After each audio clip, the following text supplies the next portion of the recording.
In a firehouse like this one in St. Pete, there's rarely a dull moment.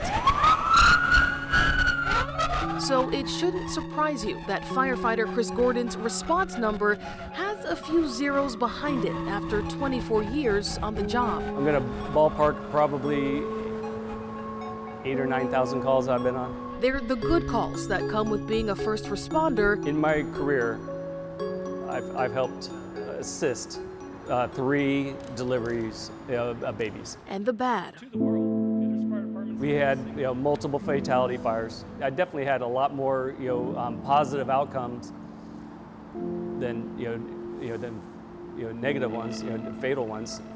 You definitely remember the bad ones. They're the ones that stick with you the most. And their decades of service that Gordon says also came with a cost. I was doing a lot of drinking, and at home, my days off from being here, I didn't want to. I wanted to forget a lot of the things that I saw. He tells us he paid in PTSD, isolation, suicidal thoughts, and a relationship with his family that was getting worse.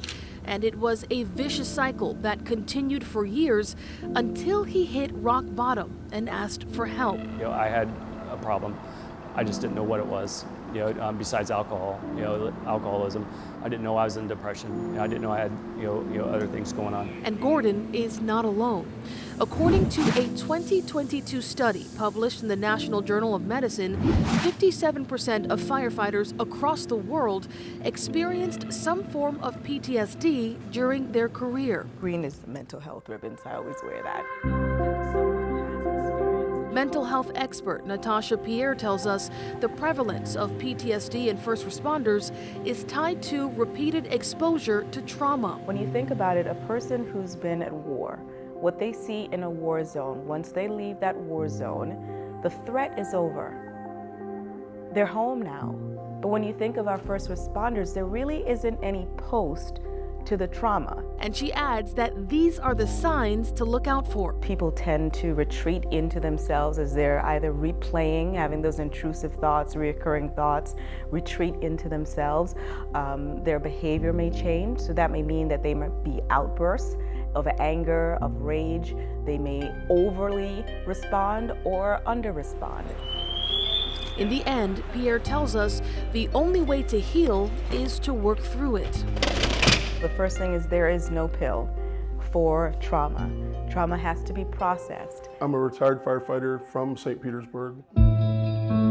Providing healing to firefighters is a personal mission for local union president Richard Pauly. We work here with our firefighters to protect them from 2 things that kill more firefighters than anything else: cancer and PTSD.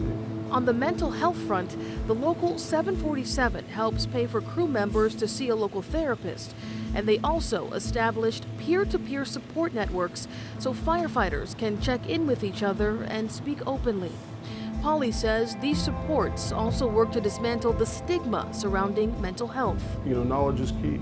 If you know about something and you're aware, somebody that you work with and respect, shows that it's okay to get treatment, then I think that goes a long way.